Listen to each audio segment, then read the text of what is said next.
I'd like to bring in Senator John Barrasso of Wyoming, a member of the Foreign Relations Committee. Senator, good morning.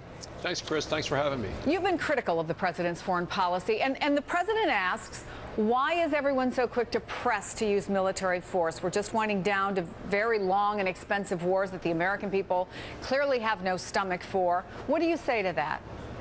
Well, I say that right now our enemies don't fear us, our friends don't trust us. I've just gotten back from the region of what's happening in the Ukraine.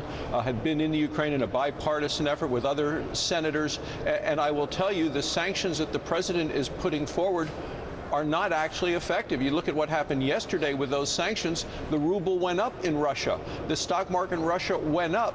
This was a minor slap on the wrist, not effective at all. We need to get Vladimir Putin's attention, and all he respects is strength. And whenever the United States shows weakness, I think that just emboldens and invites additional actions by Vladimir Putin. And what happens in one location, Chris, plays out across the globe, whether it's in North Korea, where they're doing additional testing, whether it's in Iran, in Syria, you name it, and Russia as well. Well, you've raised a lot of points there, and let me address them. For example, with the president's strategy, we put a deal in place to remove Syria's chemical weapons. No shots fired. We've killed suspected terrorists with drones.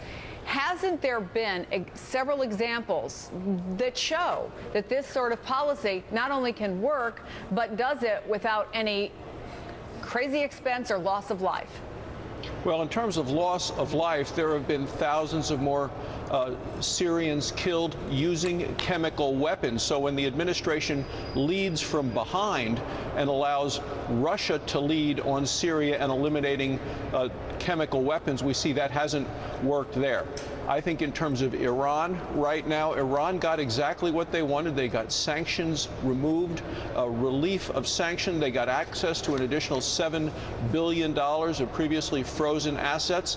And so far, I haven't seen the kind of results that we need in the United States in terms of a nuclear-armed Iran. Well, let me go back, if we can, for a second, because you brought up the sanctions. And earlier today, the European Union issued a new round of sanctions targeting 15 Russian government officials. Yesterday, the White House targeted 17 companies with ties to Vladimir Putin's inner circle and 7 government officials. Should we wait and see how this plays out? Do we want to rush into this and potentially cause a greater conflict? We know, experience tells us, that these sanctions take time. Well, I think the Washington Post editorial this morning called them half measures. I don't think the president even expected them to work, because one of his spokesmen said they don't expect things to happen immediately. And there was a big sigh of relief, apparently, in Russia as the ruble improved, as well as the stock market. So if the sanctions are to get Putin's attention and change behavior, specifically related to the border between Ukraine and Russia, that eastern border, it is not seeming to do that at all. This has been going on and on. And what's your message to American companies and to our European allies who are concerned about the economic impact that stronger sanctions would have on our companies here, companies there, and also in the flow of oil to these countries that are heavily dependent on Russian oil?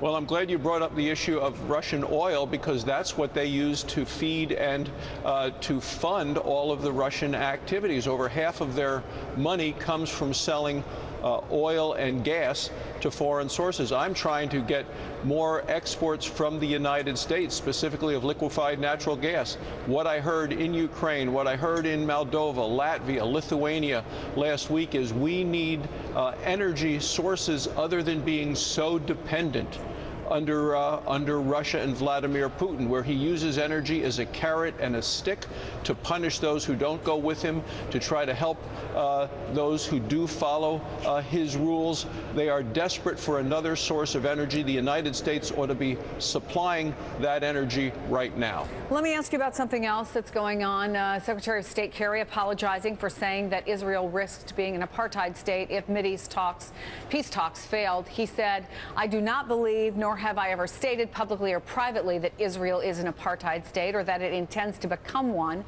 Anyone who knows anything about me knows that without a shred of doubt." But Ted Cruz has said that John Kerry should resign. John McCain says resignation is a very high bar and that Secretary Kerry should apologize, which he has done. Did Ted Cruz go too far here, Senator?